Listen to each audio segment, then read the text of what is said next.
Meaning of half-cock. Half-cock. Half-cock. Half-cock.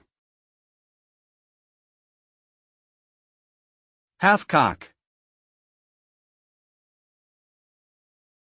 Half-cock is a term used in firearms to refer to the position of the hammer when it's only partially cocked, meaning it's not fully engaged and would not fire if the trigger is pulled. In this position, the hammer is typically resting on a notch called the half-cock notch, providing a safety feature that prevents accidental discharge of the firearm.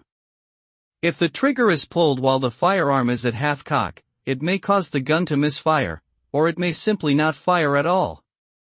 Overall, half-cock serves as a safety mechanism to prevent unwanted firing and potential accidents.